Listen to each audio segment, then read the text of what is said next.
And we're live at the top of the mountain with your Sunday Funday teaching. Gonna take your ass to church today. What's up, everybody? I am the High Priestess Phoenix. I am your spiritual healer, teacher, shaman, seer, oracle, lightworker, starseed, earth angel, mystic, medium, psychic, witch, and messenger of God. And the crowd goes wild. I am all of those things. Not one, not the other, but all of those things for you. I do all of those things for you. So let's start with the good, the bad, and the ugly. Let's address the elephants in the room, the dumbos. First thing in this morning, right away, God said, what did he say? He said, I don't know you. You don't know me nor my kingdom, is what he said to a tarot reader. Directly. You don't know me. Homie, you don't know me. This particular tarot reader had put that they were a celestial shaman. Okay? This was the third one in 2 days where we took down, and they were all part of it. They're just new ones that come in. I'm notorious for this. Notorious! B.I.G., baby. B.I.G., baby. Bigger than life. I don't plan that. I think these are going to be my friends when I get out there. And then I find out that these are not friendly people. These are not godly people. And God says God's plan. And he makes me turn on people. And really, I didn't even have a turn. If you ask me, I didn't get my turn. What about my turn? I thought I was going to make a friend. Nuh-uh. I just wanted to put you close to some people so you could tell people what they're like. Oh, okay. That sounds like a great plan. So anyways, this particular person said that they were celestial shaman. And I addressed them in my community page and says, God said you're not.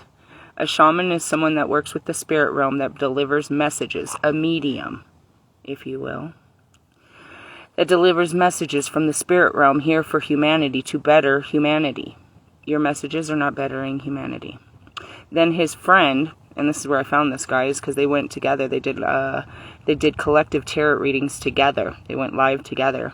His friend Wolfman goes and says he's a magician. So I tell him, God says he doesn't know you, that you practice outside of God. You want his powers, but you don't want to do his work. Then there was Empress Eva. God said you're not a light worker or a chosen one. He said that you're using these cards to manipulate people. You don't work for the light. The definition of a light worker is taking your darkness and spreading light with it.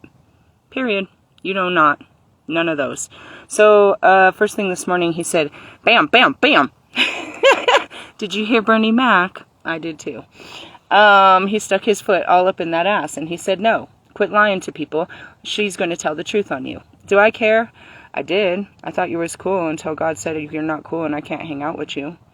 And that's all. What do you got to do to be cool? Get right. Get it right. Get it tight. It's just something I do. I be thinking people are part of, God's nation, and they're all part of, this devil-ass energy that you guys keep making up, saying that it's the devil. The only thing evil out here is humans. Humans and their belief system and what they come up with in their mind. That's the only evil out here. All evil stems from the mind of a human. There's no such thing. All things are of God, and all things of God are good. Don't get me wrong, they don't all feel good. It's not an all feel good, but it's all for the goodness of all. So, try to wrap your head around that. Wrap that around your sausage. Anyways, today's Sunday Funday. I haven't done one of these for a long time because they're in the very back of my trunk. I had to get into Pandora's box. I had to get all my different cards out. I had to do a lot of work to bring this message to you. I would like you to be appreciative of it, please, somebody. Because though the message is for everyone, to me it's just confirmation. I told you, keep your head up, shorty. Thanks, Pac. You know what I mean? I already have my spirits. These cards are nothing but a guiding tool for me to teach you something outside of me so you can believe in something outside of me and yourself. Right? There's no power in these cards unless you put belief into them and you start utilizing these tools. There's no power in therapy until you start using the tools of therapy. You know what I mean? There's no power in the gym until you start using the powers of the gym. There's no power in the Bible until you start, utilizing the powers of the Bible. There's no power in none of the shit you do until you believe in it and you embody that belief system. I'm here to teach you to believe in more than what you've been taught. Yes? Yes. Alright, so I don't know how in the world, the way I talk, we're going to get through all these, but we got all of these. We got all of them. I need to start with the Lumerians, because if you were listening to my stories, the Lumerians came in and told me directly to tell this woman, based on her name that I overheard, that she was a child of Lumeria. Okay, so going back to all of you that say you're something, prove it. Prove it. Show me your God. Show me your spirit. Show me your DNA. Show me your Akashic records. Otherwise, sit down and quit showing me your library card. All you people are studiers. That's what religion is. It's a study of God in some form. Okay? And as far as your practice, what the fuck are you practicing? Practice makes perfect. To what? To be God? That's not how this works, assholes. Assholes. The power is given to you when you surrender your powers.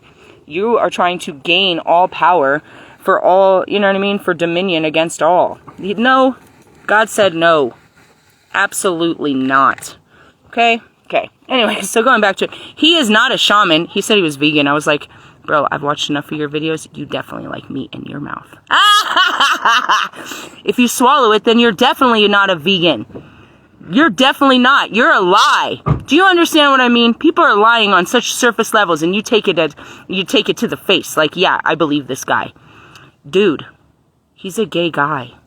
He puts meat in his mouth. If he swallows it, then he ingests meat. That is human babies. Okay? Cannibal. Hannibal the cannibal. Let me show you how it's done. Anyways, don't be out here lying. Fucking lying. Lion could be a Leo. He might be. No, he said he was an Aries. Fucking idiot Aries. We're in Aries season. We're pulling out all these idiot Aries. Go grab one you know. Tell him to link on and fucking quit lying. Why are you always lying? Don't you know my Leos? Alright, anyways, going back to it. These cards are the Beyond Lumerian cards. Again, just guided. When I got to that upgrade where I was getting transmissions from them, they told me who they were. So we go in order. When they say is what we do. This is probably the second time we've been through these. We are at gracious receptivity. Alright, there's another thing these assholes say all the time. I got a download today. Oh, one time? Your imagination spoke to you today? What did it tell you? All I heard was a song. Or you could be like Infinity from Magnetize Yourself and get Tourette's of the fucking downloads.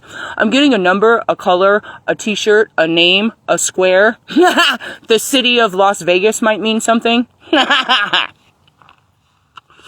You're getting weird transmissions. You are on a foggy station, bro.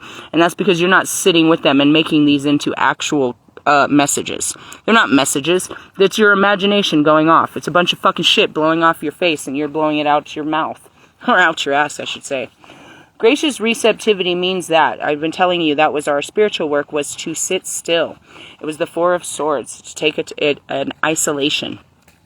When you are not doing, you can receive information. But when you're constantly doing stuff, you cannot receive information. And that's pretty much what this is all going to break down to. Hey! Oh, man, this is why he told me to hurry up. There's clouds and shit. Okay, talk quickly. Number 28. Check. Alright, so what does that mean? If you're doing, you can't be getting. Listen to me. This is simplistic. If you're out doing stuff, that doesn't mean you're getting stuff. That just means you're doing. Chasing is what we call that. You're not creating. Creation comes to you, and that's what I had said in my post. It's like, I don't go looking for anything. When it presents itself to me, I will address it properly. But in the sense of, I don't chase. I wait. I wait on God, and it's an awful show to do, but in the essence, it never goes wrong because you're not chasing. You're not wasting time and energy. You wait till the right thing comes to you. It takes a lot of practice. A whole lot of practice to stay still and receive rather than go out and get. Gratitude, being thankful, receptivity, giving without expectation. How worthiness and self-love can affect your capacity to receive and to give without depletion. Overflow of obligation, thriving over surviving. Gifting, I saw 77. Economies. All right?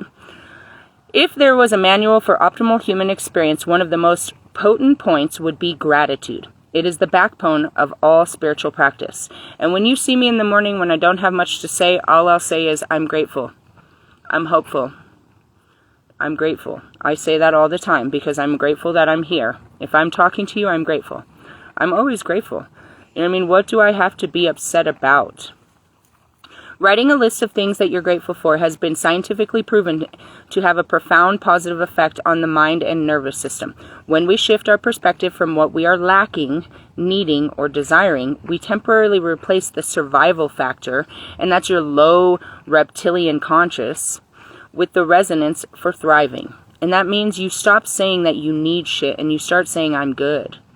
I'm good. Life is good. I've got what I need. God is good all the time.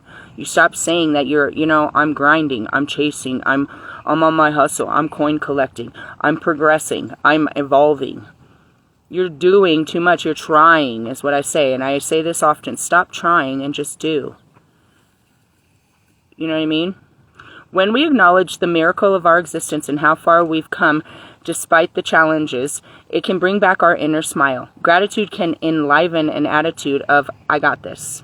And that's what I said yesterday at the end of my live reading was, once you take a step towards being brave, you'll be empowered to continue to be brave, and you'll never be weak again. And that's just it, once you've done it, you're like, I got this.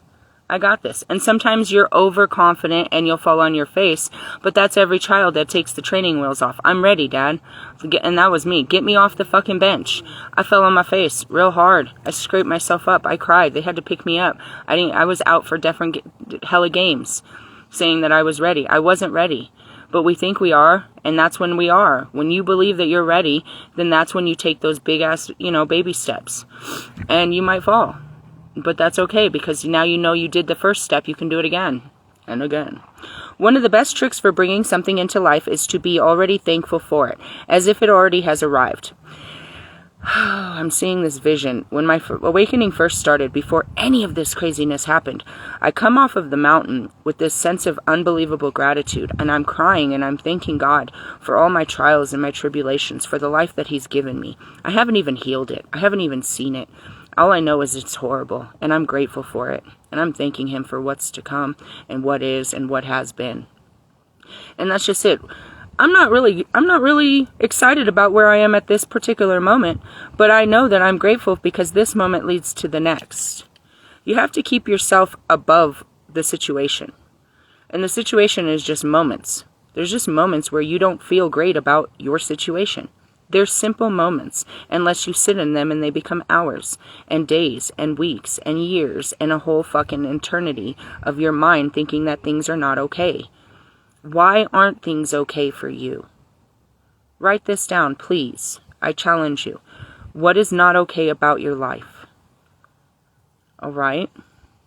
When you are done with that, I want you to tell me which of those not okay things you yourself have the power to change.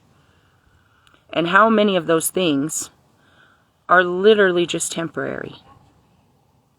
I'm not okay because I ain't got no money. Okay, but is that forever? I'm not okay because I'm in bad health. But is that forever? Do you not see a shining light at the end of this? Do you not know this too shall pass?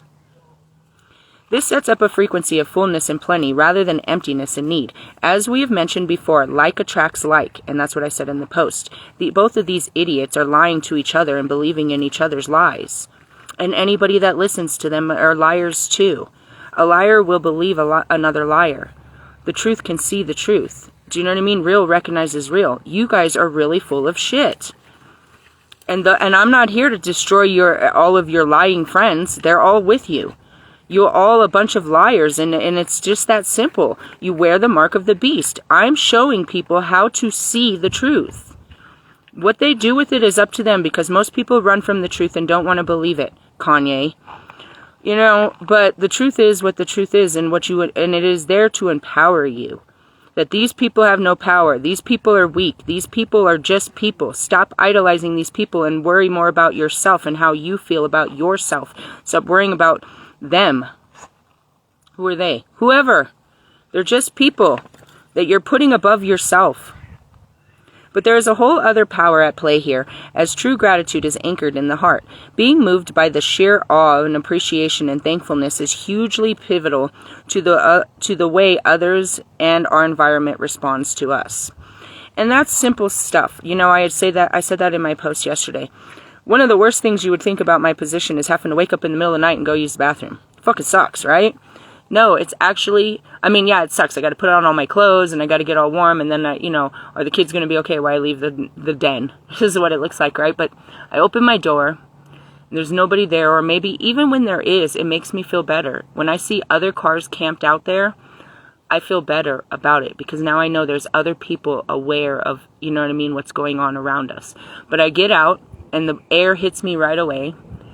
And then I look up and the stars are brighter than I've ever seen in every single night, every single morning. And they're looking straight at me like, good morning, how are you?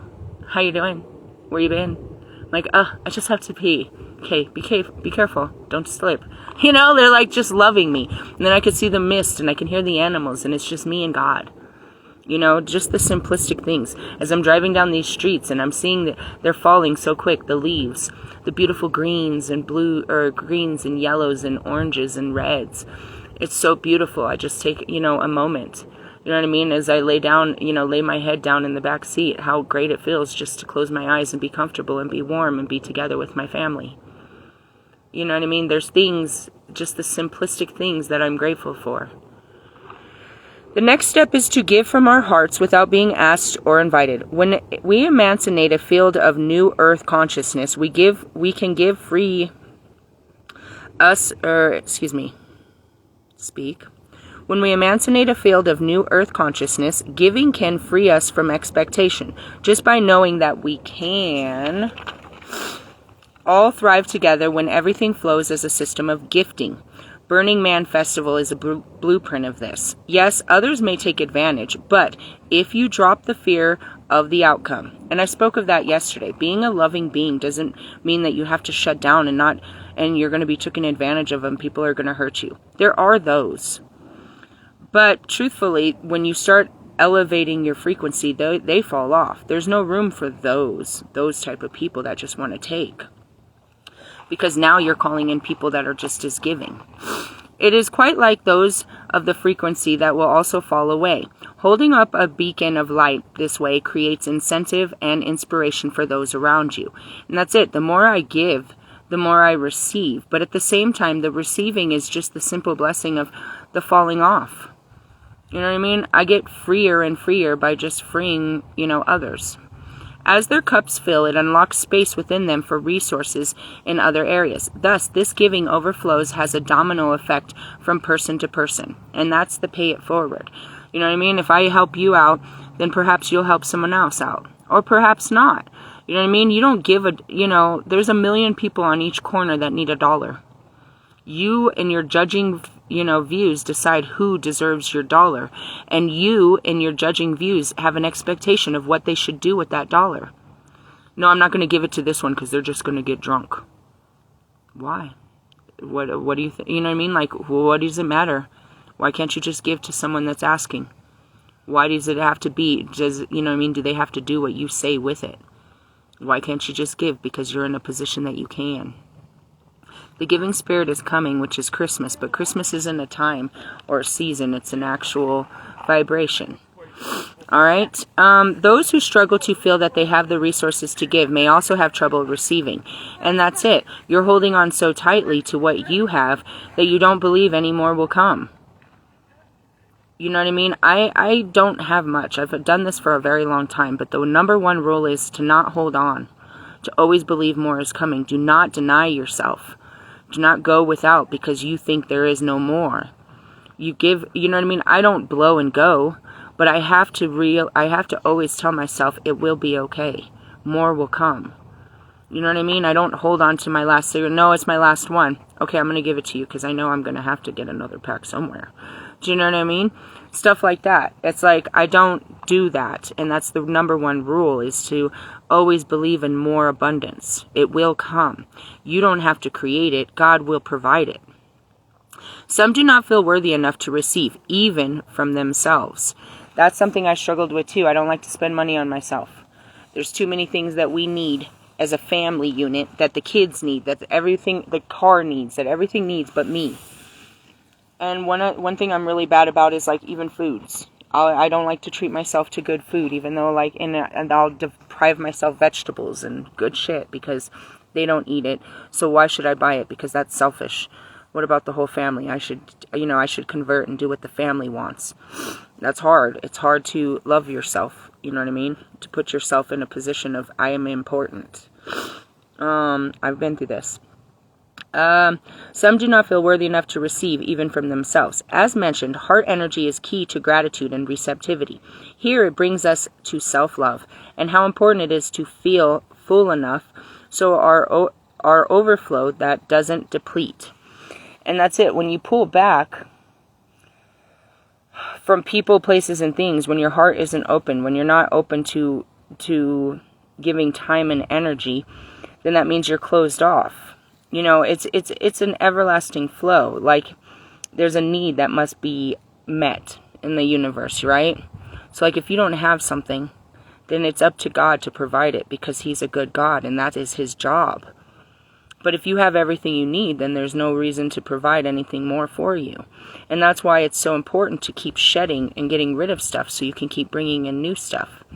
Like right now, we're going to have to get rid of all of our summer clothes. We spent all summer collecting summer clothes. We have dresses and shorts and all of this shit. But now it's winter. If we want room for winter clothes, we must get rid of all of our summer clothes because there's no room for any of that shit. We have a limited amount of space. And you should look at it that way too. It's like, oh, I have more room in my closets. I have more room. You're just accumulating. Do you know what I mean? You haven't even touched last winter's stuff. And those stuff that we do have is from, our pants and shit. And that's just it. Is like, if I want new stuff, then I have to get rid of what I do have and ask God to give me new stuff. Pretty simplistic, but it's not, because you have to walk in faith and wait until He provides that new stuff. But He will when you work with Him. And that's what I mean. If you want a new boyfriend, you have to get rid of the fucking boys you're talking to. If you want a new job, you have to create a space for a job. You have to create that need, and He will fulfill it. Not a want. He's not going to give you everything you want. But what you need, He will provide. When you allow when you allow yourself to receive from those in their heart joyous overflow and give from a place beyond expectation or obligation, a whole new paradigm reveals itself. You will discover a new way of thriving, giving, and receptivity in a two-way flow. And that's how it works, is it only flows, as it flows out, it flows in. If I'm not letting anything flow out, then there's no room for anything to come in. And that comes to my powers, that comes to my everything. I have to give in order to receive. It's just how it works.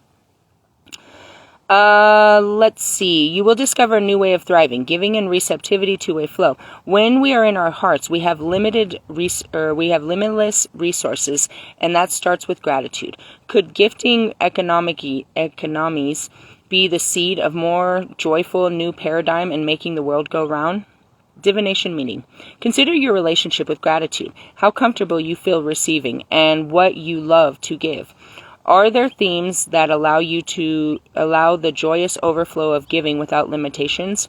How can you add this to the lives of others more often? Away from the fear that you will get used up, or if you give without guaranteed receptivity. And that's just really it, is I don't want to open up to someone because they're just going to hurt me. I don't want to give to someone because they're just going to use me. Those are your own expectations and your own feelings about what you want from your giving. But you really do want to give. You get mad if it doesn't, you know what I mean, if it isn't used for what you think it should be used for. But it feels good. Going back to love. It felt great to love my boys. It just didn't feel good that they weren't giving me the same love back. That's when I would get tired of them. I'm giving all of this and you're giving nothing. You're just takers. Right? And that's where it is. But it's like I was only upset because there was nothing being given back to me from them. I didn't see how much I was being given from everyone else, but outside of them. And that's just it, is like, if you give to this person, God will give, it'll come back to you from somewhere else. It's just a giving heart. Yep. Let's see. Can you give more from areas where you are stronger and more skill and capacity? Right now, you may feel you have little to give. If so, allow yourself to receive more. The gift of the sun on your face on a winter's day, or a compliment from a stranger. And that's exactly where it is right now. I'm sitting down here. I had to take my sweater off because it's getting hot because of the sun on my face. But if you look up what the temperature is, it's only 40 degrees out here.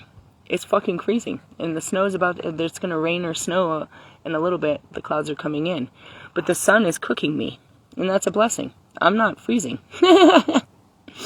Let's see.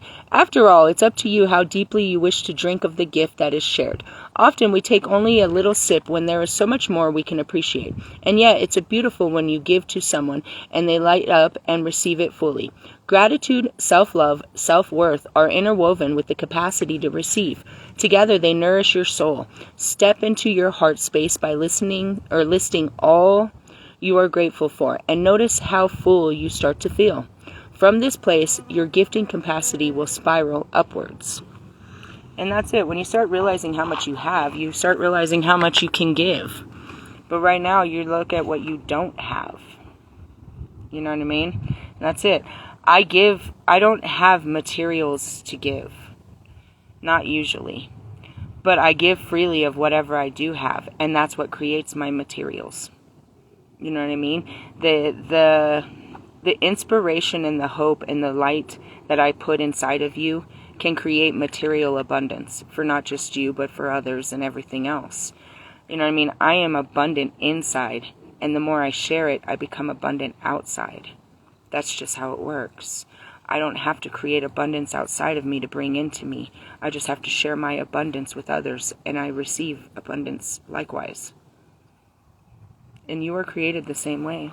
You have gifts, you have things inside of you that bring light to others. And by just sharing that with others, God will repay you graciously. For that is your currency, is what you have to give, the light, your light and love. Yeah. That was a good one. All right, let's move on to our archangels. We did Haniel, which was the Japanese. Okay, Melchizedek's in the front. We're all confused. We're all confused now. We're all confused. Hold on. I got Melchizedek. These are my ascending masters that I work with. For those that don't know, Melchizedek. I am part of the Melchizedek order. We'll read about that in another place, but that's all about the cosmic knowledge and the ascension. Metatron.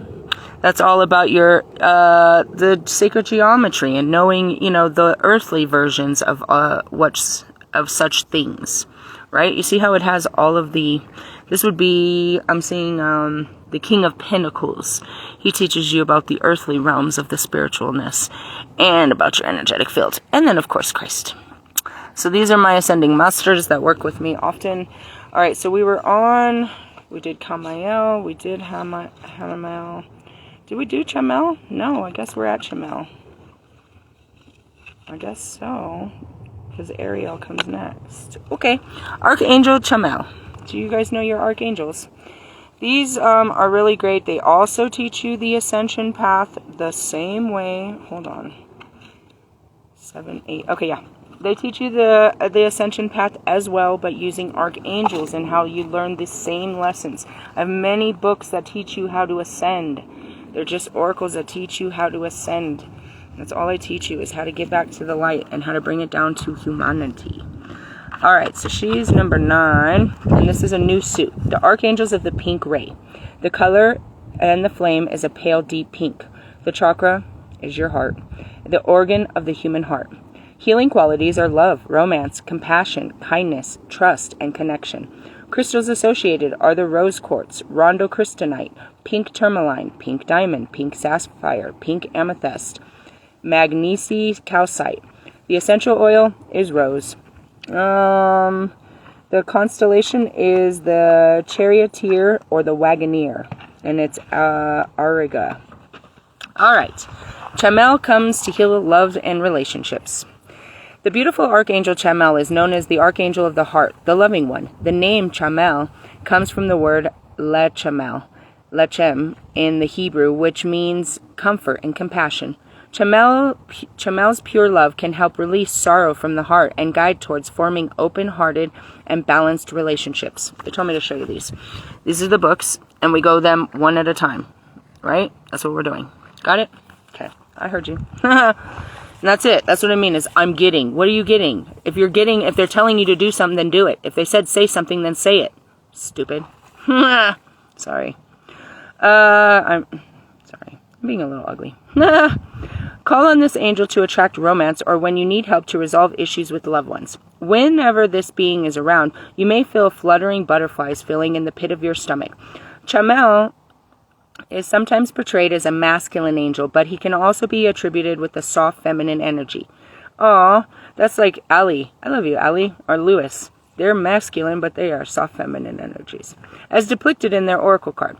She often arrives surrounding with springtime green and deep pink, these colors of love and compassion. Call upon Chamel to open your heart chakra and release any misunderstandings, hurts, or rejections. Her gentle yet powerful love can dissolve even the most stubborn lower emotions. She will infuse all your relationships with perfect, unconditional love. That's what a twin flame journey is about, fuckers. It means I love you without condition.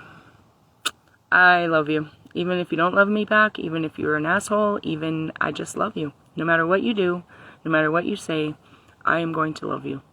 Doesn't matter. That's how it is with my twin flames. It's a long journey to get to that point. Because they get on your fucking ego. But your ego breaks. And it doesn't matter what they say and do. You love them nevertheless. It's unconditional. Nothing will you say or do is going to change how I feel about you. I love you. I don't like you though. There's a difference. Okay. Just saying that. Call upon Chamel, blah, blah, blah. Chamel is also the angel charged with finding lost things and can help you relocate anything from misplaced keys, new friends, or ideal career path, or even a soulmate. Go find him. I'm looking for him. Turn on the lights. A message. Open your heart and let yourself be cherished. Always remember that you are loved, for you are made of love. I'm hearing all kinds of songs. Okay, so the reason I showed you this is because the next two parts are, that's self-healing. I'm not doing this with you, but I used to do them probably the first time, where it teaches you a guided meditation on how to close your eyes and what to visualize so you can meet this angel in your psyche. Okay? I'm getting past all that, and we're jumping down to becoming the angel. To become the earth angel, Chamael, open your heart to greater love so that you may heal all aspects of your life and relationship. Holding feelings of unforgiveness towards another person only hurts you and holds you back. That's it. Fuck you, bitch. Bring the image of any challenging person or situation into your heart. Ugh. I really don't have any challenges. I already see you and don't like you, and I still love you. And allow yourself to feel towards this person or event. You will soon see hidden blessings blossom in your relationship and feel grateful for all the people who have come into your life to help you grow. And that's where I am. I mean, I'm just grateful. You know, it was nice to know you. Meet to nice you. That's how I feel about it. How do you feel about it? Do you have bad feelings? And that's what I was going back to you tarot readers. You guys, who cares what you think? Look at how you feel. Look at your projections of your feelings. I see your feelings. Your skin is hanging out. Alright, there's one that was really calling me. It was the Kabbalah. The Kabbalah.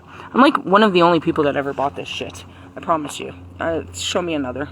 Anyways, these are supposedly in order, but maybe not. I don't know. We're going to talk about the locksmith. We're just going in order. We're learning.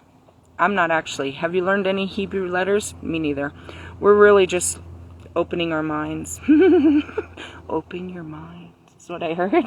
Okay, I guess that's what we're doing. Hold on. Let me pause for the cause. Where's my lighter? Light a cigarette or something. No lighter? Lighter. Somebody call. Just kidding. Somebody call 911. Hold on, we're taking a commercial break, people. I'll be talking. Can you hear me? You're like, are you going to smoke in church? I sure am. Are you coming to church? Puff, puff, pass, dude. They have places here in Colorado where it's legal that you can actually go and smoke in public places. I haven't been to one.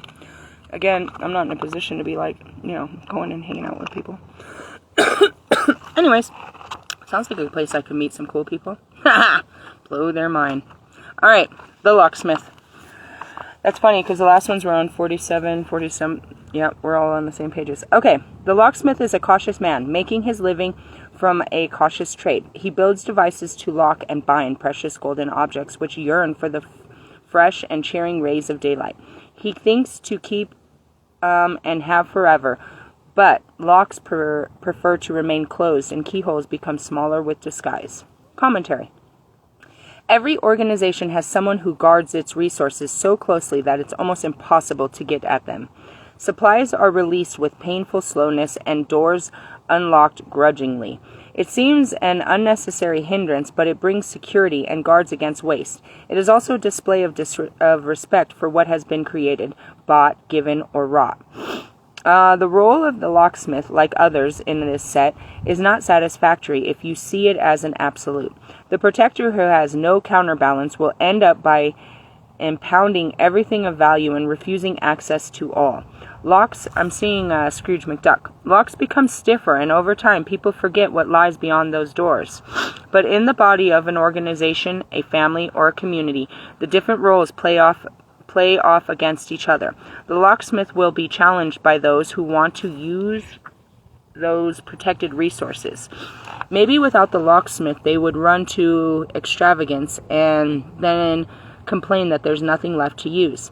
Hiders and keepers over the centuries have provided wonderful discoveries for great generations. A pot of gold is dug up in a plum field, a bag of jewels hidden in a chimney.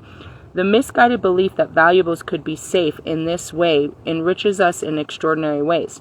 There is not only unexpected wealth for the finder, but perhaps a story to be unlocked and a fresh light shed on history. Think about what you lock up. It may pass out of your hands altogether and into the earth's slow cycle of concealment and revelation. I saw so many different things. Okay, I saw the hoarders. You know what I mean? There's those of you that, you know, you have your secrets, you hide your golds and your silvers and your secrets and your diamonds and all this shit. But when you die, somebody will break into that and it'll be squandered away. It won't be secret for long. And that's what it is, you know, the witches and stuff. All of these secrets were hidden until someone like me comes and finds the answers. You know what I mean? It's like you kept them until someone like me could find them. Nobody will ever find them. I'll find you. Am I looking? No, I stumble upon the bullshit. I'm not looking for shit.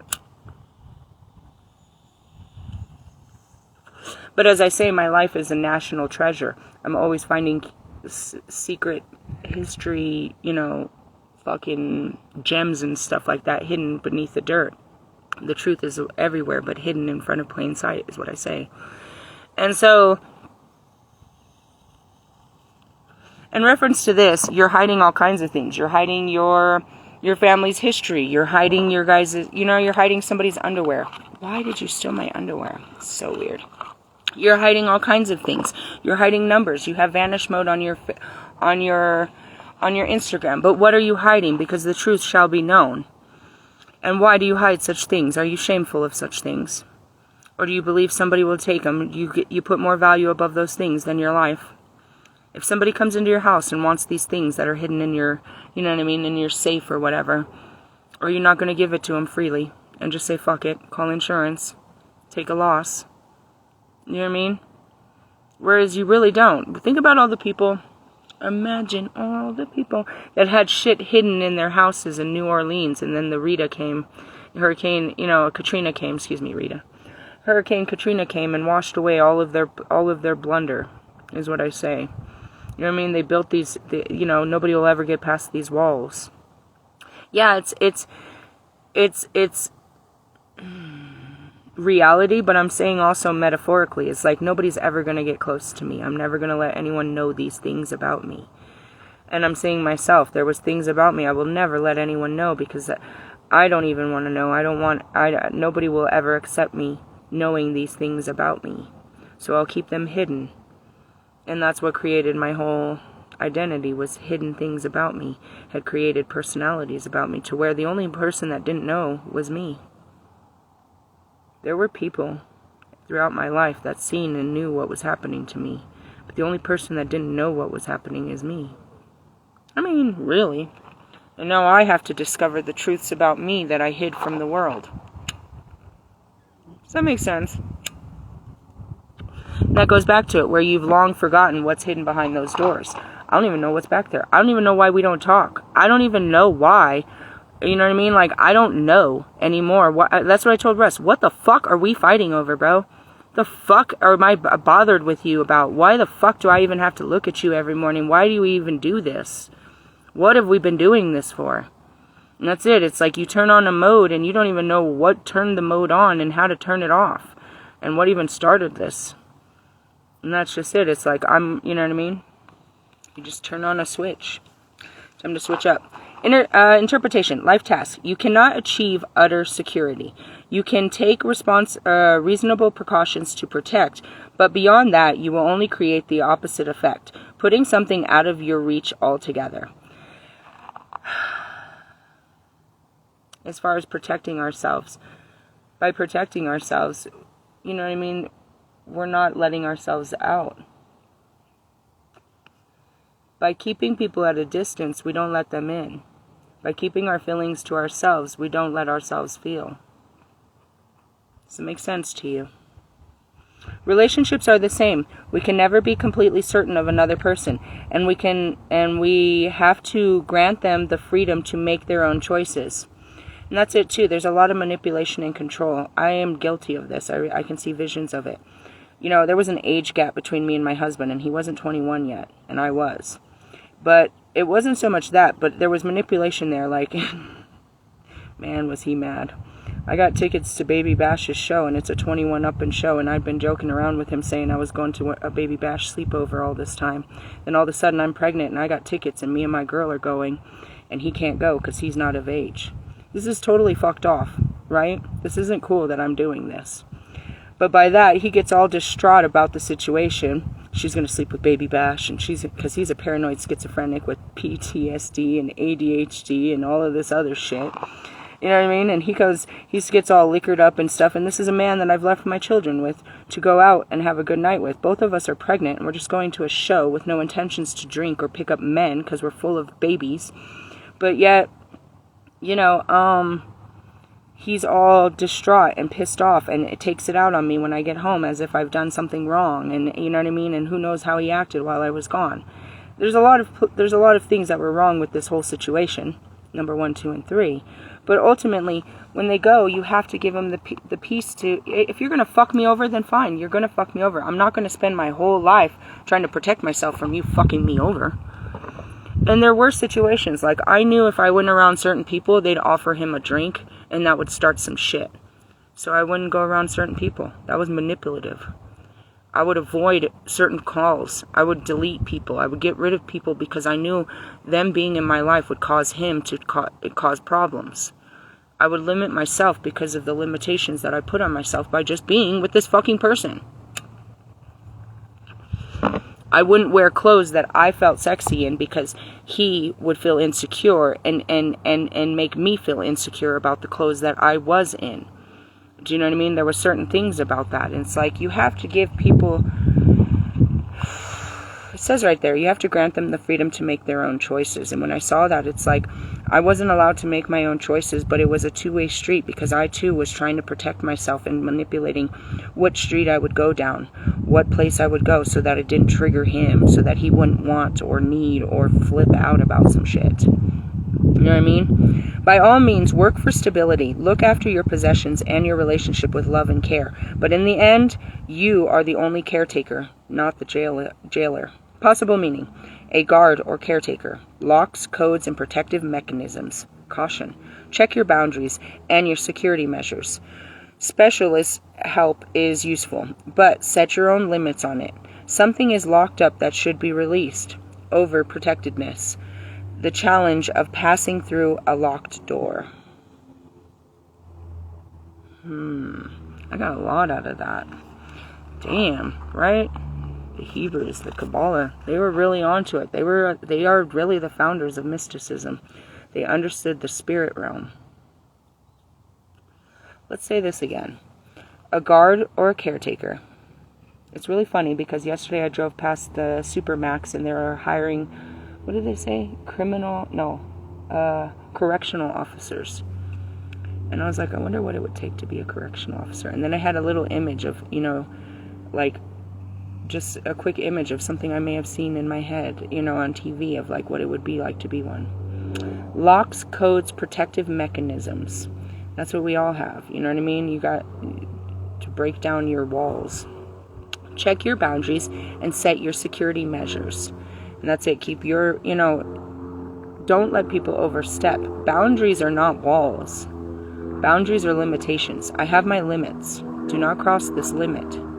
Right? A wall is, I'm hiding something behind here. And what are you hiding? A pain. Period. Period, point blank. I don't want to talk about this subject because it hurts. So there's a wall around this subject. That's the difference. Specialist help is useful, but set your own limits on it. I'm not sure what that means. Something is locked up that should be released. And that means you're holding on to something, a secret. That's what they said. A secret is a keeper, or a secretary is a keeper of secrets. That should be released. And that could be anything. That could be unforgiveness. That could be anything. I just need to let this out. Overprotectiveness. That's where we get to. When we've been hurt, we're very protective of who comes near us next. It's like when you realize a pattern of hurt, you start to become paranoid of the pattern. You know what I mean? You have to believe that, you know, you are protected. The challenge of passing through a locked door. That's very interesting because Rumi tells a story about it. And that's what I was saying, is you believe that you can't go through these doors. It's impossible. What? Nothing is impossible. Why is the door locked? What makes the door locked? And is that real? Is it real? Can you physically, you know what I mean? Have you tested the door? Is what that means. People believe they can't do such things. But the limitation is in your mind because it was told to you that this is limiting. That's not true. And something as simplistic as levitation, I'm supposed to be working on that, is like you say that the body cannot do such things, but I will show you it can. And then what? Am I still crazy, or are you crazy for not believing what you see with your own two eyes? And that goes back to the aliens. That goes back to everything. It's like your limited belief system is what limits you from believing in all great things. That goes back to, I'm seeing Noah. He told him, with this staff you shall have my power. He didn't question what kind of power, but Peter did. Peter faulted in his belief that he had such power within him. He didn't believe himself worthy. No, I can't be doing this. Then you can't, and you shall fall into the water. But if you believe, and that's what I get mad at God about, is like, you just wanted me to believe it? Yes, because once you believe it, it's true. And it was true. Going back to Las Vegas, it's like I am all those things, and I was ready to sit in front of the world and show them the truth of who I really am. The world just wasn't ready to accept me, is what he showed me, but I didn't see that, because what I saw was money. I saw that this was going to build something, materialize. It was going to materialize for my world. And it did, but not the way that I wanted it to project into my world. And that's just a projection of what I believed would come from this situation. Not the truth of how brave it was for me to come out and stand on Las Vegas Strip and say, this is who I am. I am a seer. I am a sage. I am a psychic. I am a witch and a messenger of God. Let me tell you how he's working in your life. Let me show you how the Holy Spirit is. I walked down the Hall of Fame to do such things, but they denied me. They didn't. They feared the ability and what my real intentions were. And only had I gone there and did it, would I ever have known that there was people like me before. But would I ever have been able to stand in the power that this is who I am? He came again today. Yesterday I paused the video. There's a man that comes through this parking lot and he checks. He's supposed to kick me out.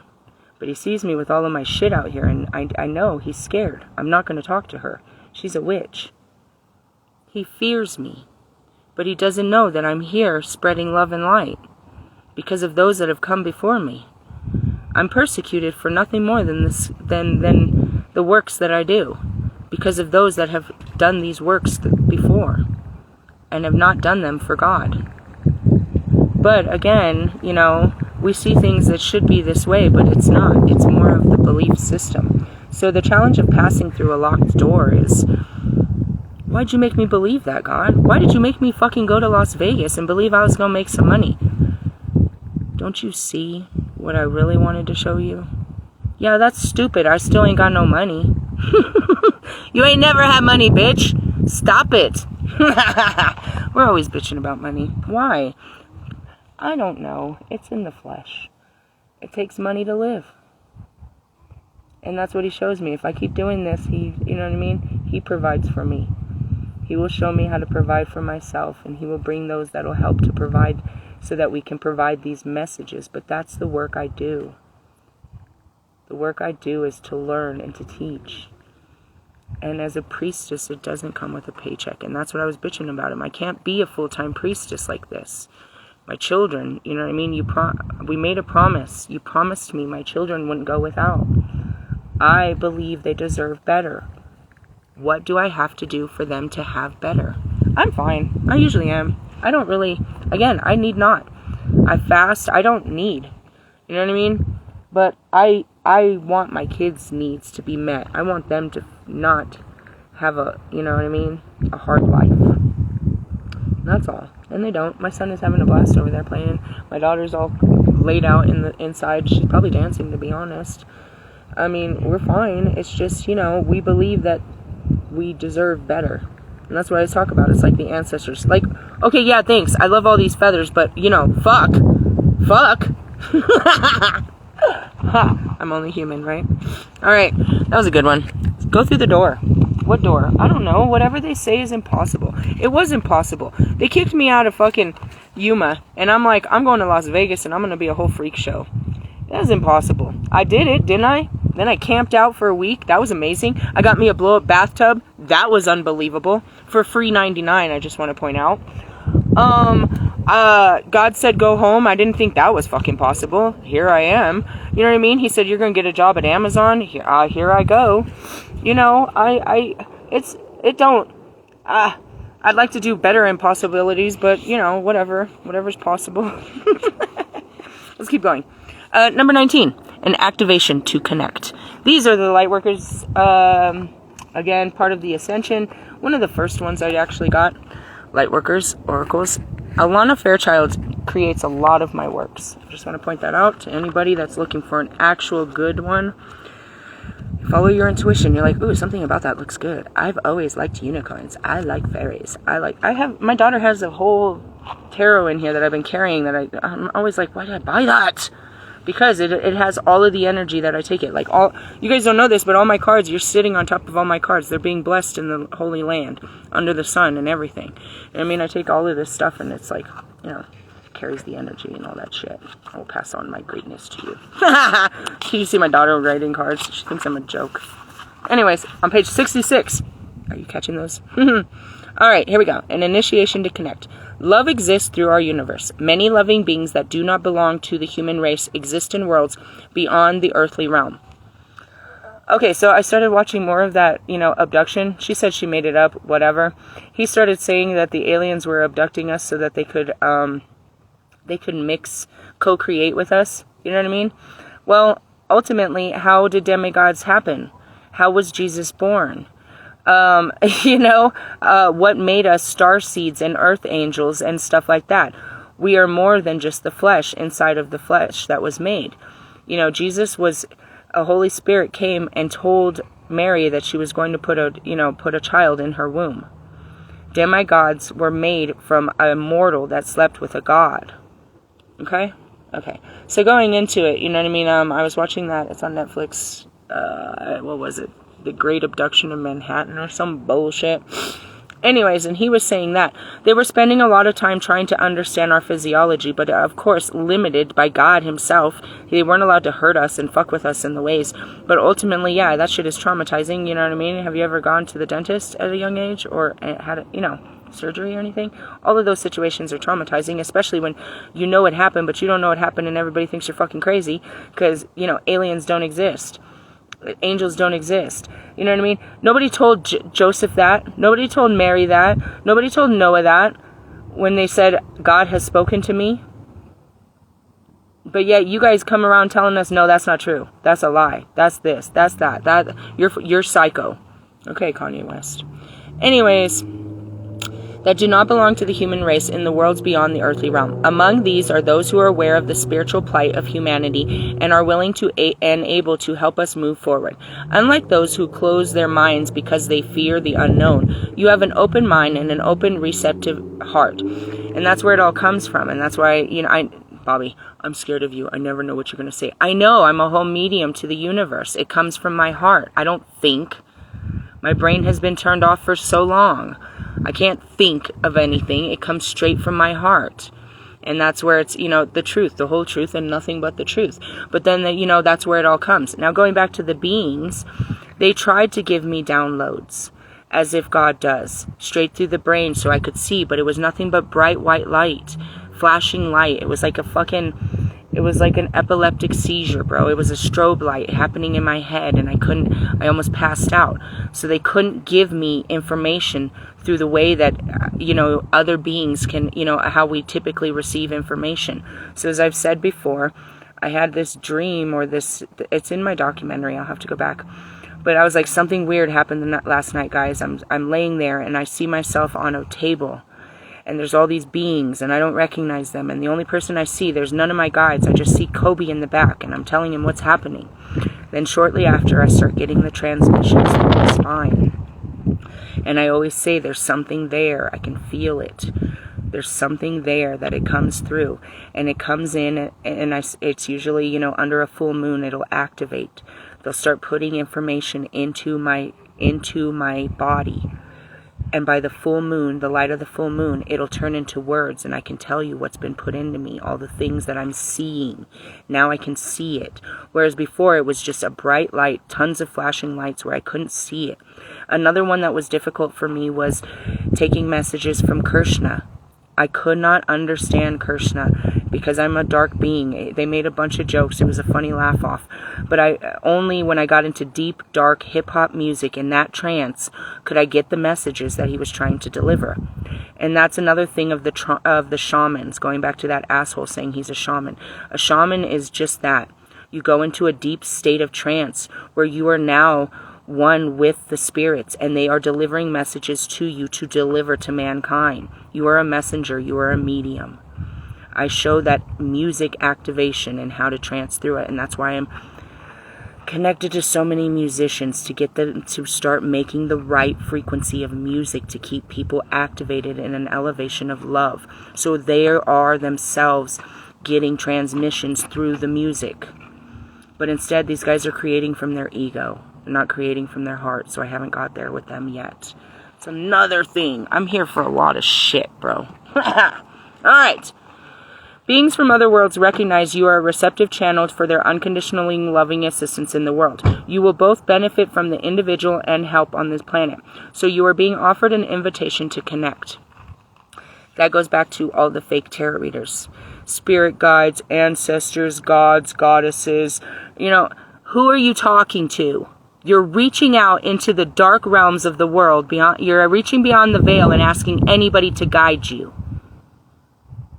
Okay, and then you got this fake-ass one a couple months ago that would say Archangel Raphael. No, she'd say Archangel Raphael, Michael, and Gabriel. They do not guide you through the freaking spirit realm. You guys are wanting nothing more than what's on the physical plane. Do you understand? You don't. And that's okay. I'm Lilith. I'm from the Tree of Life. I teach you all the beings in all of the realms. I'm from all 13 realms. And I get transmissions through all beings and stuff. And that's why it's so important for me to be grounded. Be one with the earth. So that I can be nothing more than an antenna. Receptive. That's my job. Is to fucking catch messages and deliver messages. Within myself and, for others. And that's what it means to be a messenger, an oracle, or a psychic, a medium, a seer, a sage, a shaman. Any of that shit, you're being a whole fucking witch. Are you getting messages from God? That's what we'll get to next. And that's what I am. All right, there are many dimensions to existence. For those who are developing evolved sensory perception, what does that mean? That's your senses. They call them your clair senses. But you can't feel when all you're doing is thinking and doing. You can't have clair senses when all you do is do. This is receptivity. It means you feel. It's things that are coming to you, not things you're going to. Right? I'm seeing that punk-ass wolf man. He always closes his eyes. Let me see what's coming through. Did you see anything in that 2.5 seconds where you closed your eyes and did a little magic show? No, you didn't. You can't see when you're talking and thinking and looking at the camera and looking at what's going around. You can't be receptive when you're doing things. When you're using all of yourself to do something, you can't receive something. For those who are developing evolved sensory perception, the senses will not be restricted to being impressed upon the physical dimension. And what it means is when we see something, we see it. It's not in front of us. I don't see someone standing in front of me. I see it in a dark room in my head. There's a darkness and I see Kobe standing there. There's a basketball court and I see Kobe.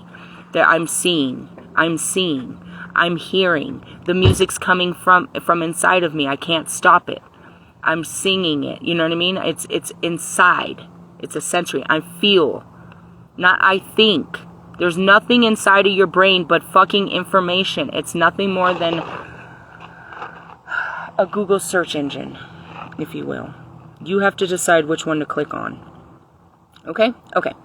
There are higher dimensions of psychic and emotional nature can recognize. And that's what he also said. His friend said. He said, I'm a psychic or intuitive psychic. What does that mean? Why do you need a pair of cards? You don't know. You're a liar. You intuitively know what's going to happen. You psychically know what comes next. Then put down the cards. And then even more refined dimensions our higher mind can recognize. Beyond that, there are dimensions that the mind, even its most expansive state, cannot grasp, but the spirit knows to be real. The more your sensitivity to subtle energy evolves, the more aware you become of these worlds beyond this world. Okay. From How to Ascend for Dummies, why I'm here is to teach you your feelings. You cannot have divine feelings until we work through your dark feelings. Only in your dark feelings will you feel the divinity. And that's what I put in my page, and I'll actually put here as the cover, what it means to be a light worker. It's to take your darkness, your trauma, your mental illnesses, and use them as light for others. It's a transmutation of darkness. Okay? You can't be any of these things with harbored feelings of your life and people and places and things. It's impossible. You can't feel past your own feelings, is what I heard. Okay? That means that's what somebody said in my ear. When I said that's what I heard, somebody said that in my ear. I don't ask who. Last time I did it was Louis Anderson, and I thought that was so funny, I'll never ask again. I'm serious. I never asked again. Like, who said that? That's enough. Who said that? I want to know who said that. And then the light turns on. It's Louis Anderson. After that, I was like, forget it. I don't care anymore. Who gives a fuck who said it? Somebody, God let you say it. Fuck it. Fuck it. That's what I was like, is it me saying this shit? Again, that's what it means to be a medium. I need a cigarette. I need to clean my chakras. This is a long ass one. This is supposed to feed the hungry here. Beyond that, there are dimensions. The more your sensitivity to subtle energy evolves, the more aware of these worlds beyond this world. For some, this will be easy to accept and will inspire interest in learning more. Others may be tentative about exploring connections with non-earthly beings. And that's it too. I always tell you, you're never going to see a dragon if you don't believe in dragons. You know, I see the Fae because I believe in the Fae. My daughter, I love that story. I was like, don't go playing with them. They're going to fuck you up. They fucked her up too. And then when I told her, I told you they would, and then she finally believed they were real, they cleaned her up. And that's it. It's like, it's all right here. All access to everything you need is right past your mind. You don't have to go exploring the universe. You can access it through your chakras. There's a book that's taught through the Krishna teachings about that. I have the book. We'll teach you another day. But anything, all of it is all accessed through you. God lies within you. The universe is within you. You just need to get past your mind and feelings about how you feel about things. Then you can start feeling other ways. Yep. Others, yeah. Great peace can grow in the heart of those who are unafraid, who are open to the idea of beings that are aware of humanity, but not human themselves, but want to help humanity evolve and have the spiritual power to be able to do so. And that's it. Who are chosen? Those that they know are brave enough to stand up and listen to them. You know what I mean? They talk to you all day, you just don't listen. So they're like, all right, go find someone else that is going to deliver our message, because this motherfucker ain't listening. And that's what I say to anybody on my page. You didn't hear any of the light before I got to you? Well, now I got to teach you how the light talks. And I'm going to talk to you very dark about it. And it's really the truth.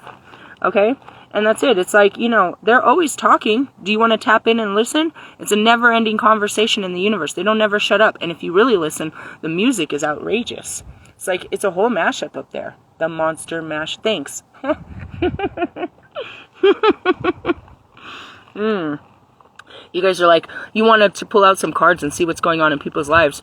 Why don't you sit outside and listen to what's going on in the universe? It's far more complex and entertaining than what's going on in baby daddy's life. He's going to be the same loser next week. You don't need a card to prove that.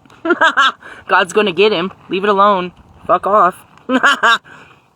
Anyways. That's it too. If you sit here long enough, then you'll be like, damn, I have heard so much shit and been through so much shit and seen so much shit, and it's only been like 15 minutes and shit, bro. What the fuck? I have traveled through so many dimensions of time and space. I have talked to so many beings. I have seen so many realities, and I have just been sitting here having a motherfucking cigarette. Damn, Becky.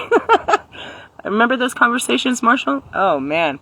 Those first morning conversations when I'm landing in the body, oh, those are the craziest. You're like, what did I step in? I don't know, 57 different realities, and I gotta tell you, gotta put all this shit into words and make it a sentence?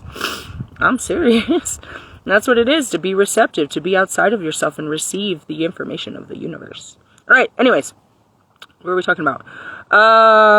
Let's see, working to something. No matter how mixed up and consumed by darkness the world may seem, there are many powers of light working to see the earth and humanity through the most interesting time, to see us into a new age of spiritual enlightenment. Okay, what does that mean? Your spirit is enlightened. That means it wakes up. Okay? It is a part of the divine experiment of life, and there are many forces invested in the success and loving evolution of humanity. All right. The success of it, it's already done. It's happened. I already seen it. Let me get a cigarette. It's over. It's over. Again, time and space is stupid. It only exists here. It's already done. Why do you think I'm here? I'm not losing. Okay, I need to see what's going on. We've already seen it done. Why is it done? Because God said it was always in the plan. It was always planned, bro. This happens. It's just they didn't have words for what it was way back then. And just like now, we're searching for words to describe what is happening. What the fuck is happening? Can't tell you what it really is. I can only tell you what it feels like. And that's why. Why? Because that's all we're here for, is the feeling. I can't really tell you what happened, but I could tell you how the fuck I felt about it. It was some crazy shit. And that's those best interviews. You're like, what? What happened? I don't know, bro. But they didn't feel too good about it. But anyways, the success of it. We're successful. It happens. It's just a long, fucked up journey, and there's a lot of death and destruction along the way. God said it was revelations, which here I am.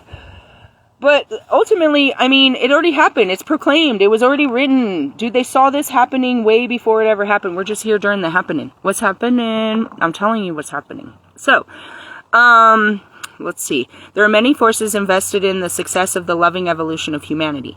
Meaning God ordained that this would happen, and He put all the players into play. He brought everybody in for this. And I told you this in many videos. What is it? The shift of love. He's going to clear it all up. He's going to make all things new again. He's going to make it right. It's finally happening. It's just a long process. How long? I don't know, 56 years. 56 years. I'm here for 56 more years. Does it take the whole 50? I don't know. Can she take it all? Shut up. I just know it's done by then. That's all I can tell you. And I know I just got started, so I don't know. We'll see. But I'm not the only one that's started the enlightenment. They just need to know how deep to go and how to do it. There's many people that are spreading the enlightenment. The 4 horsemen have been called down. If you've been contemplating life beyond Earth, perhaps talking to the stars or gazing wistfully at other planets, if you've been intrigued by the mysterious codes of light and sounds that are embodied in crop circles, or simply a feeling that you would like to work with beings who are more spiritually evolved than humanity at present, then you are being given a clear message with this oracle. There are beings in other worlds that are very aware of your open, loving attitude. Alright, how does that happen? Your consciousness opens and they become aware. That's what happened on the top of Mother Cabrini's shrine. It was Gabriel. Fucking Gabriel. My heart spoke to him. I told this story that my heart had a conversation. It didn't have words. I felt it come out of my heart to a white entity on the top of the mountain. It said, where have you been? It's time. And then another entity out in the sky, another energy is what I described it, tapped in. Once the channel was turned on, they turned it on and they started sending codes. And that's it. They're constantly sending information to you. Whether or not you're receiving it all, it doesn't matter. They'll keep doing it. It's like, all right, I fucking heard you. You're so loud. When you're really receptive, it's like it's over the top. They're so loud because it's just a constant program to be over the top because there's so many times where you're not listening. You might listen now, but you didn't hear them before. Why are you yelling at me? Because you never listen. You didn't hear me before. How come you didn't show? Yeah, I tried to show you. And those are like where you look back and you're like, why didn't I see that? We're not listening. We're not paying attention. They're constantly trying to show us. They're guiding us. Who's they? It could be your grandma. It could be aliens. It could be all of this stuff. I'm telling you. God created all things and all things are here ushering this awakening. So if you think your house is haunted, I assure you that it's not what you think it is. It's in your house. If you feel it, that there's something there, then I assure you that there is. But it's not what you fear. You fear too much. Stop fearing everything. Okay, going back to it.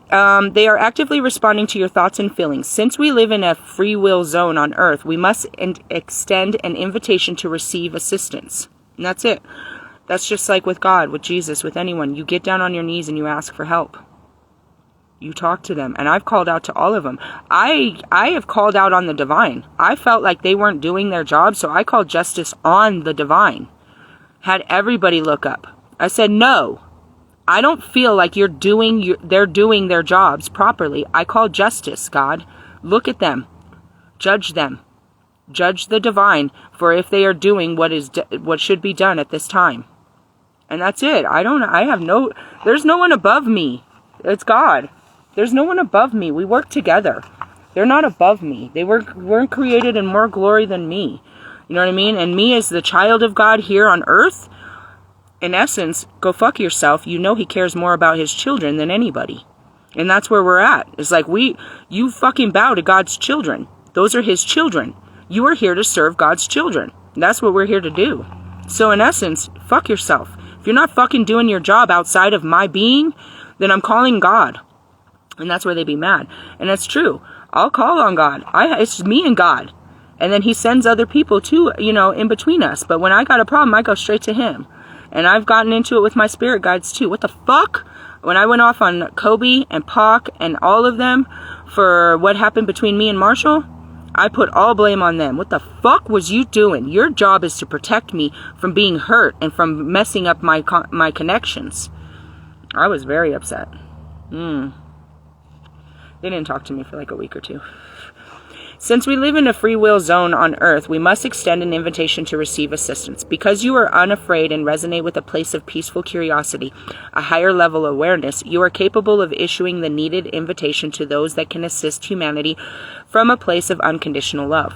And that's why they come to me. Because they know. And I've said this.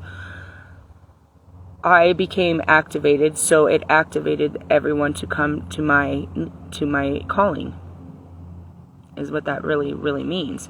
It's like they come to me because they know I will speak. You know what I mean? I am, but it has to be ordained that, not any spirit can just come to me. You have to be on the highest level of love and light, and you have to have access from God and all of the angels and everything, because I am the highest level. You know what I mean? That's just how it is. But ultimately, there's no limitation to who I channel for. And most of them, as I was saying, we have to talk about the light workers, which are the Palladians outside of Orion's belt. These are a whole, they're part of this huge movement. And there's many, the Jupirians and the Venetians and all of them. There's life beyond this planet. There always was. You just can't leave this planet to know those lives. But they've come here to visit you many times. They come and see our lives. And if you left your mind, you could see their lives. Therefore, we must issue our invitation to the forces of light with a peaceful heart and a wise mind. The invocation below has been carefully crafted to attain that purpose. You are asked to use it whenever you feel you need the need to do so, knowing that you are part of a bridge between humanity and other loving worlds that want to assist life on this earth. And that's what it means to be a light worker or a starseed. You know what I mean? Or a mystic or a medium. You are set here with a purpose given to you beyond this world. And you must execute that purpose. That is what you're here to do. My job is to deliver these fucking messages. That's my job. You know what I mean? I'm here to do this, to assist with life. And once you're activated, you are nothing more than the white light. You're connected to the white light. And that's what I said when I went back in the white light. There's just all these beings and God's people that come to me and show me shit. And we make decisions and I speak on it. You know what I mean? That's what we do now. Okay, so this is a prayer for you. I'd like to pray for you to have these abilities, but if you're not ready for these abilities, then you probably don't want my prayers. And I am okay with that. So I'm going to give you a moment to hit mute so this prayer isn't part of your heart. I don't plant a seed in your heart that you're not ready for. If you're not ready to talk to the Holy Spirit, to aliens, to archangels, to past friends, and, to the spirit realm, to demigods, to God. If you're not ready to have those kind of deep conversations with the universe, then I'm telling you now to mute your device. In 3, 2. Sorry, I'm too funny. All right. As a member of the human race, through our own free will and for the greater good, we call upon all beings that resonate with the equality of unconditional love and wish to assist humanity and Earth to evolve on the path of divine love. We ask for unconditional loving ascended masters that serve Christ consciousness to be the gateway through which permission is confirmed for those beings to enter Earth's field and assist humanity according to divine will, grace, and love. May all beings be happy and free. So be it. Now, I just want to tell you, I've already let all these beings in before. I already did this prayer probably 2 or 3 times. But what it is it's you're giving your free will. You know what I mean? You're giving permission to have these conversations. That's up to you if you want to. It's an invitation to connect. Get connected to the real world. All right, let's see. Another one we got to go through, and I think we're almost done.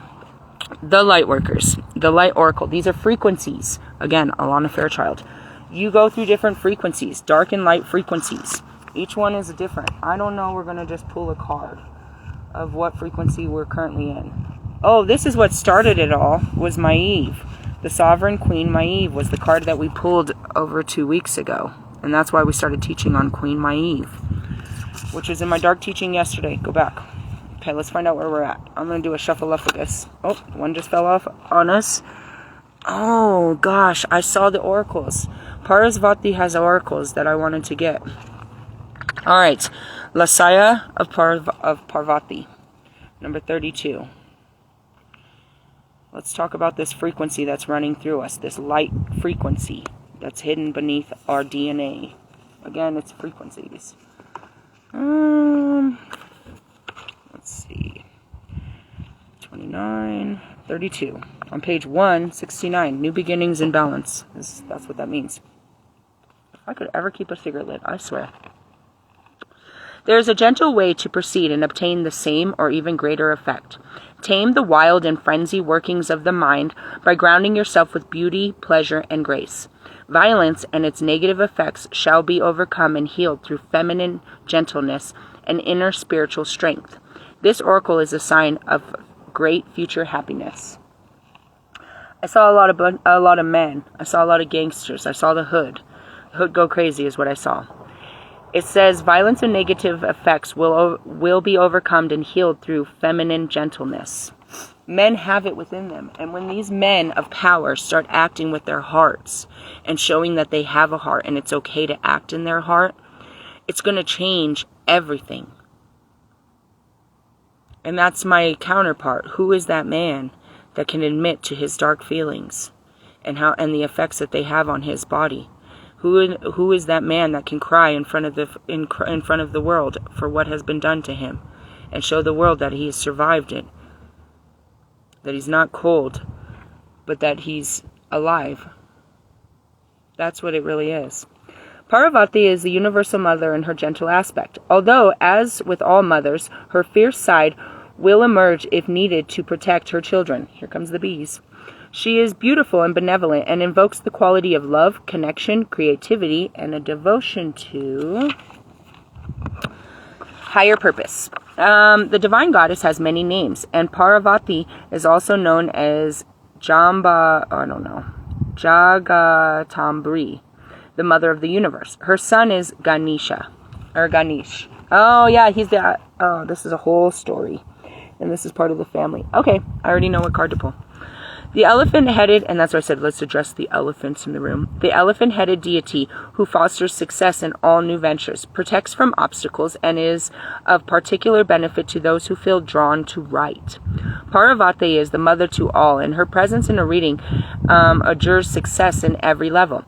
With Lakshmi, the goddess of wealth, love, and spiritual enlightenment, and Saraswati, the goddess of wisdom, music, and creativity, Parvati is Devi, the sacred triune of feminine nature or triple goddess of Hinduism. Parvati is the divine archetype of vital, competent, creative, loving woman.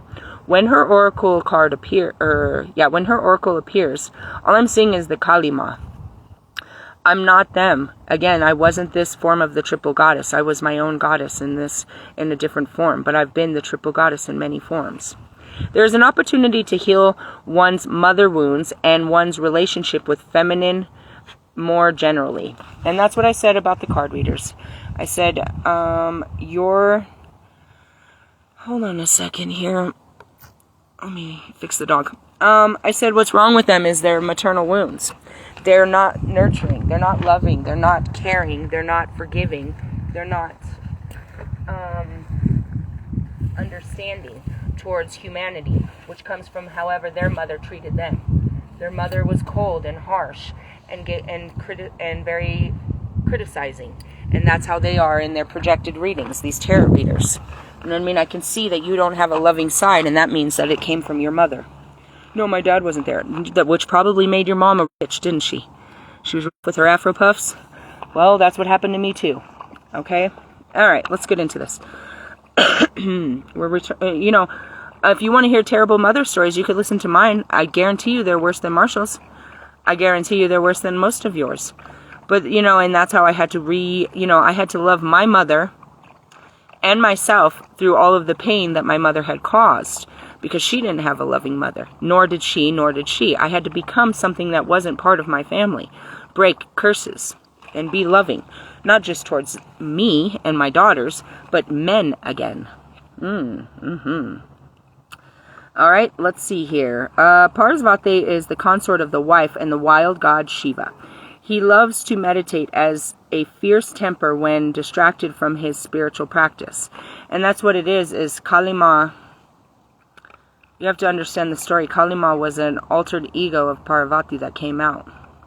Wrathful as he can be, he is a protected deity and a destroyer of evil. Parvati stimulates her husband's passion through her skillful practice of yoga.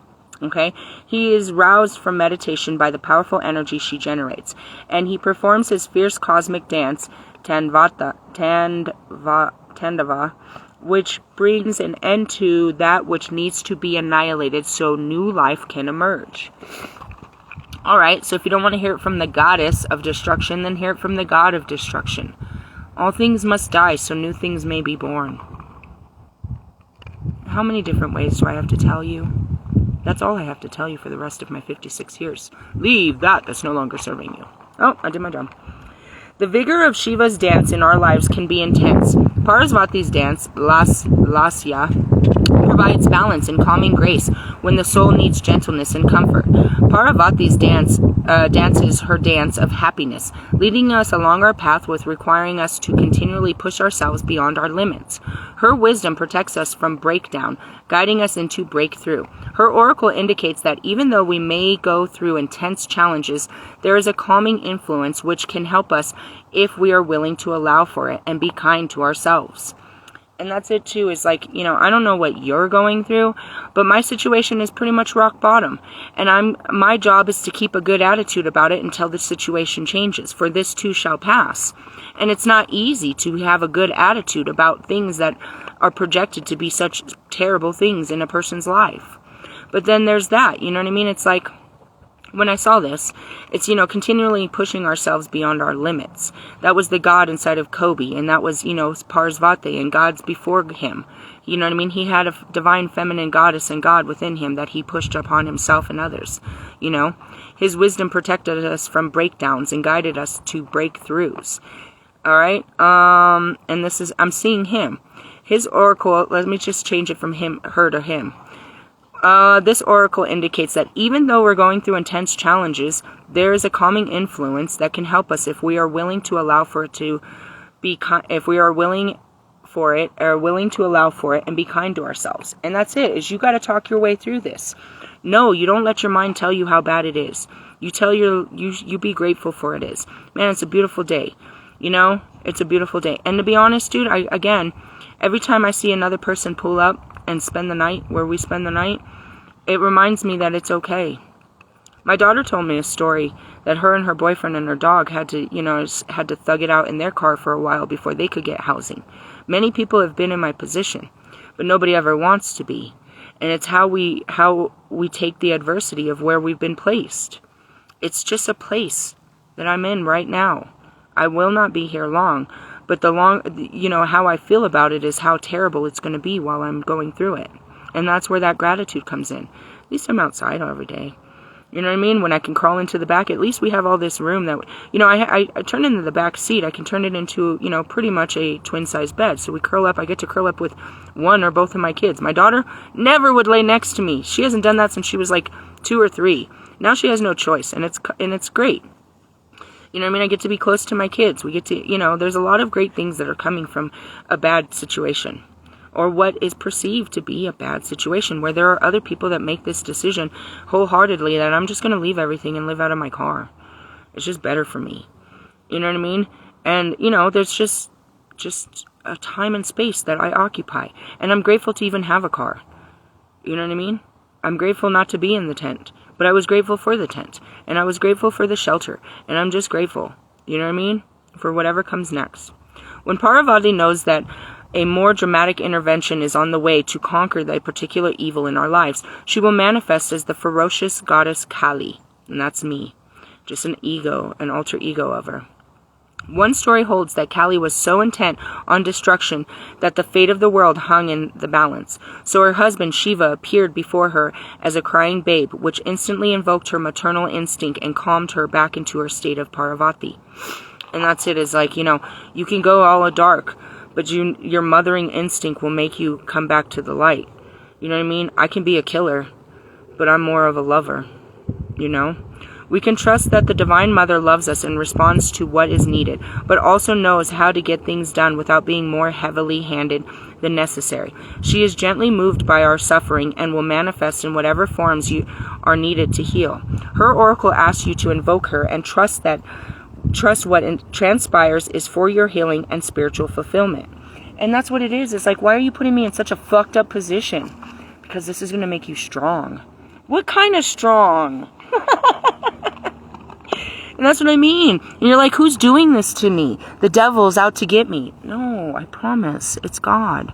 He really just wants you to be great in such ways that you don't even think are important. It's like this kind of story and being able to tell people this is what makes me great. Being in a weak-ass, fucking low-ass position like this and keeping a high-ass vibration is what develops my greatness. I have to show, I have to be made great. I'm not great until I can show it. And that's what it is like, you know, you develop this. And I couldn't just be this. I was afraid of this. I was afraid, oh, I'm going to be homeless in my fucking car. If you think about it, wasn't I always? Wasn't I always? And I just never really accepted it until they literally put me in it. Haven't I been homeless in my car since I got evicted? See? You can't really be it until you really be it. Until you really put it on. And then you realize it's not that bad. I've been doing this for over a year. Give up the notion that the deepest issues require the most difficult... Oh, no. Let me see. This oracle asks you to invoke her... Give up the notion that the deepest issues require the most difficult path to heal. Let her lasya dance of happiness and grace unveil a gentle, more loving way. Healing process. On page 171. Connect consciously with your breath as you become fully present in the here and now. As you breathe in, your awareness disconnects from distractions around you. As you exhale, your awareness settles deep within. Your awareness is like a white feather drifting down through the air, rocking ever so, I'll put you in a minute, ever so slightly to one side or the other. It finally settles upon the inner bedrock of your being. In this state of inner connection, you can say the following invocation. I'm going to pray for you, but first I'm going to get my white feather that I showed you I got right before I got here. When I got here, my pelican feather. And I need to put my dog in because she's getting cold. Are you getting cold? Come on, let's go inside. No. Right here. There you go. Go inside. She's cold.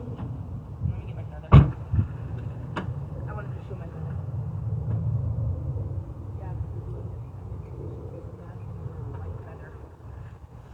Yeah, I have another one inside of my Bible. I actually can reach my Bible. I have my crane feather. I have my hawk feathers.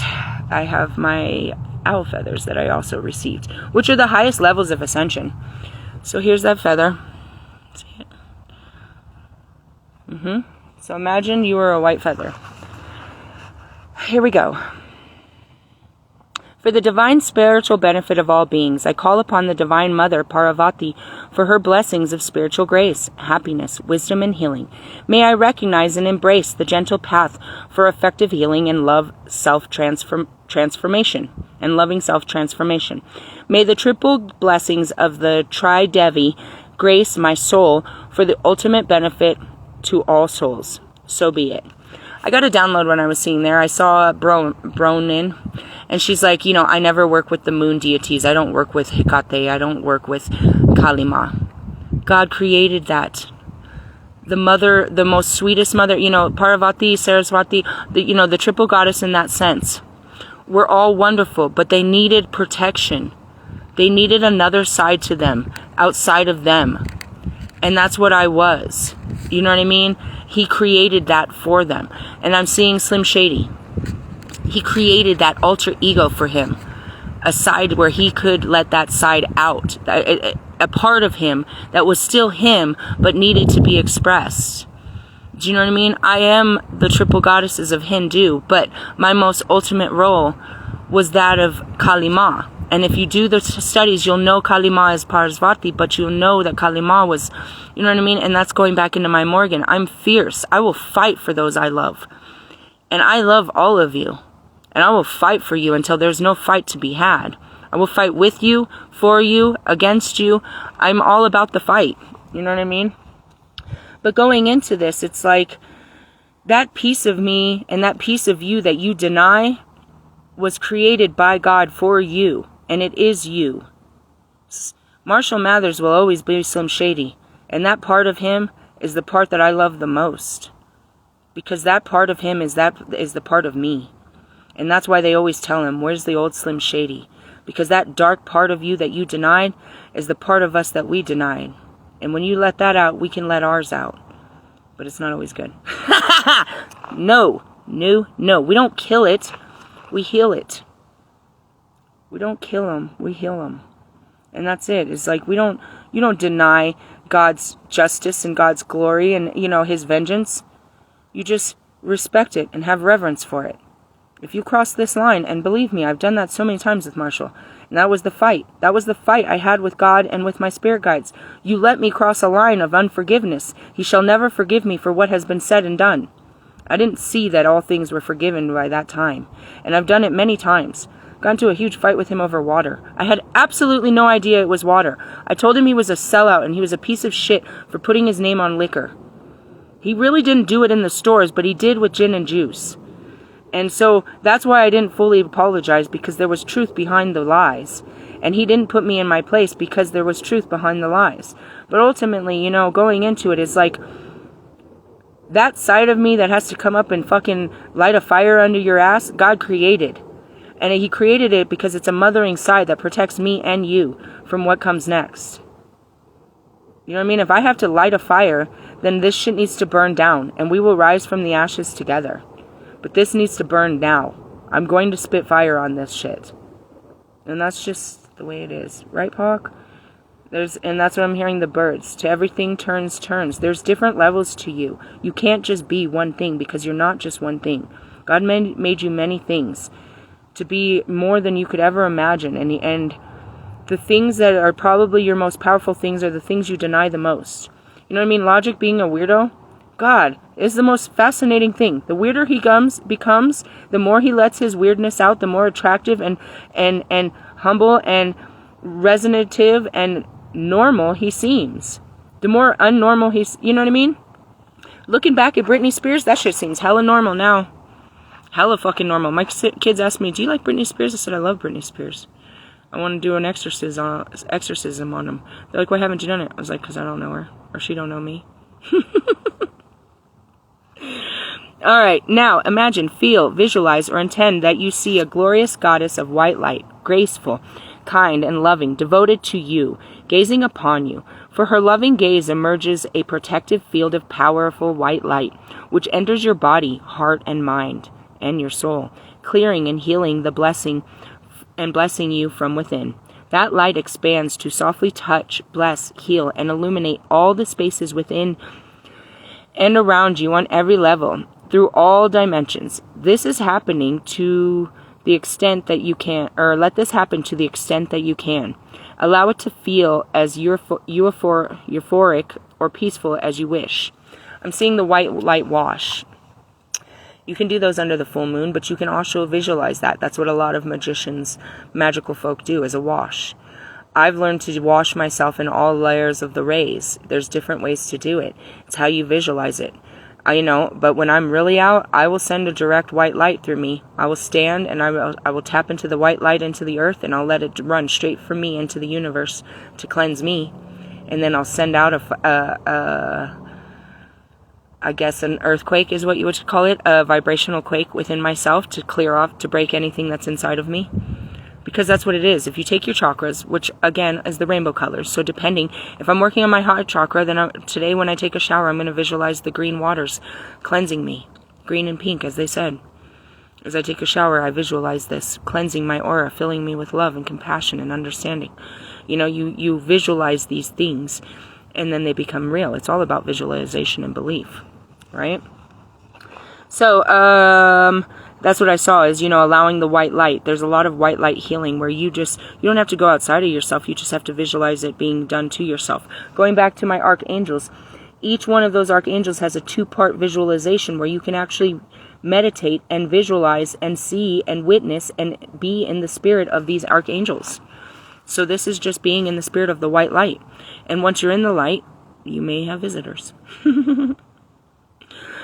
Let's see.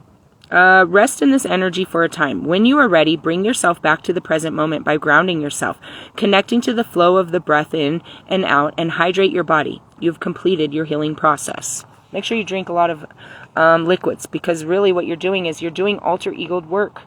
Your body doesn't move, but you take your soul somewhere else.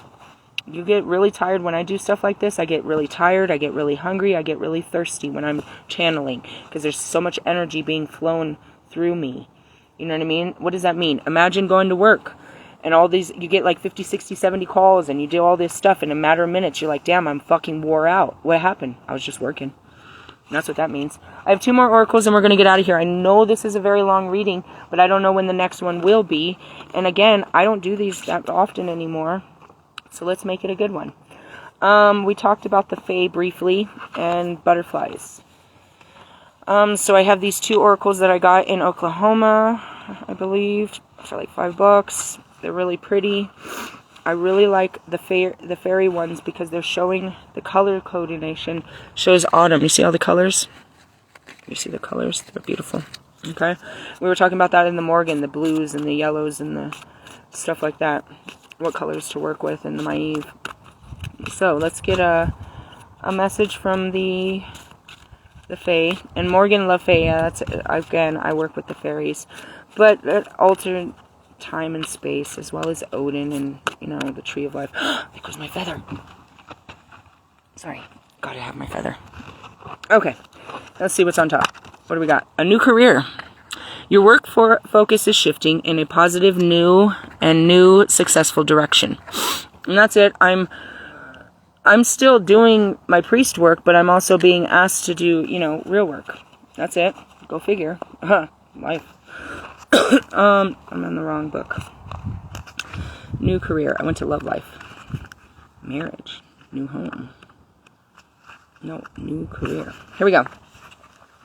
The fairy sent this card to answer your dreams and prayers about your career. The universe is responding to your spoken and silent desires to have a fulfilling and meaningful profession. This is a reminder to keep your thoughts positive and continue taking guided action steps, such as getting additional education, networking with people in the industry you like to work with, updating and sending out your resume or marketing materials, and engaging in creative pursuits. Daily action combined with prayer opens career doors for you.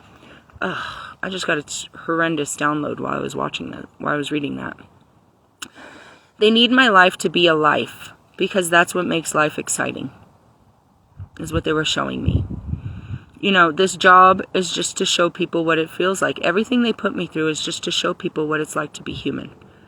So in essence, they want me to keep having human experiences, keep documenting, keep having testimonies to human experiences. That's the wonder of my works. You know, there's much work to be done, but the more I experience life and share my experiences, the more... And they're showing kind of like reality-based, you know, like people like reality TV, and they're showing that they need the reality. They need the reality of my life to keep this going. Additional meaning for this card. Your business idea will be successful. Trust and follow your intuition about your career. They just showed me TikTok again. Return to school or take classes to learn a new skill. Your financial situation is improving. You'll receive a promotion or a raise in salary. Heal an issue at your workplace so that you can move forward with your profession and your life. Interesting. Well, there's a lot in that for everybody. I mean, I can only testify to the truth. I'm starting a job. I got a text message about it. I start a job in like 6 days. And that means that, you know, obviously that's all true to what I just said. All right, let's go into the next one. I got to be careful because these cards are going to blow away. The wind's coming over the mountains. There's supposed to be rain or snow or something today. So that's why God had me do this all early. I don't normally do a reading before 11. But we had breakfast and he said, come up here and do a reading. I was like, okay. Sure, whatever you say, God. I argue about stuff, but not always. And then, you know, like I said, I had to dig out everything to get this reading, so everything is pulled out of my shit, because I got to put it all back. I'm kind of stuck like Chuck. Let's see what's up with the butterflies, and I'm going to let you guys go. This is all just to keep the light inside of you. Again, tomorrow's going to be a moon day, so we're going to be all in our freaking emotions and our energy and our high priestess. We're going to be trying to balance our emotions with our physical world. It'll be, you know, one of those days. But this is to keep you going throughout the week. What do we got? Adult children. You know what? My daughter, even my son said it. My daughter's become more active in my life. She called last night. I went to bed early. I was like 7 o'clock. I crawled in the bed. Dude, it gets dark around here and I'm tired. I've been up since fucking 4 a.m. Literally. So I crawled in at like 7. I woke up at 11. We switched places and I just slept in the front. Messed around a little bit and just slept in the front. But she had called and they were texting each other. Her and Amelia were texting each other last night, and she's becoming more, you know, interested and active. She's curious about what's going on, and I keep telling her, It's like, I know it don't make sense, but, you know, it'll make dollars and cents one day. You know, that's it. I've had a couple of conversations with her since Vegas. So, all right, here we go. Adult children. This is the first card. This card comes to you because of changes involving your children who are now grown. Usually it signals that an adult child has moved away from home and is getting married, or is off at college, or with other family members. And that's what we talked about too, is my son will be released from a facility and then she's going to try to help him. I was like, oh Lord. Regardless of the circumstances, this change is eliciting strong feelings of grief as the parenting part of your life now shifts. You drew this card because there is a void that needs to be filled with a meaningful project or with new meaningful projects and activities. In some cases, this card means that you are the once child who is now grown. Perhaps you or your family still sees you as a child or adolescent. Oh, I'm seeing Russ. In these cases, you are being guided to view yourself as a responsible adult and to work with your family to view you that way as well. I'm not even touching that subject. Never again. Oh God, here comes this song. Additional meaning: seeking counselship from an adult, seeking counseling help for adult children of alcoholic issues. And that was my son. We talked about that. A child who acts mature beyond his or her years. That's both of my other children. Planning for your children's future. Okay. Are we having children? I don't know what to say about all of this. How can you plan their future? Who are you to decide what their future will look like? All you can do is support them. You might have the resources that they need, but if you give them everything they need, then how will they be resourceful? That's what I heard. How can you plan your children's futures? They're not your children. They're God's children. They're a gift to you, and you're here to guide them through the early years of their life with as little friction as possible. And that's where you make a connection in this life. Not a friend, but, you know, you have a connection. Okay, well, that's our show for today. We went through all of them. I'm very surprised. It probably was an hour and a half. I really hope that this did some good for you guys. Again, God is everywhere. The Holy Spirit is everywhere. I'm here just trying to teach you how to tap into the Holy Spirit and know that all things are of God, and to not acknowledge that the things that aren't, which is, you know, your fleshly pursuits and desires and stuff like that. That's not very godly. I'm not here to judge. That's Jesus. I'll laugh in your face all the way through it because I just, you know, I have a great sense of humor about shit. But ultimately, I'm here to help you help yourself. But I can't do any of it for you. You have to be brave and start doing this work. And it is a lot of work, but as you've seen, these are all the light workers that are working with us. These are the messages to help you through your work week. And then I will bring out throughout the week, I will show you the dark ones that are working with the forces of darkness that are trying to show us what to learn and overcome. Yes? All right. Well, I love you guys. Have a great Sunday fun day, and I'll catch you later. Laters, haters.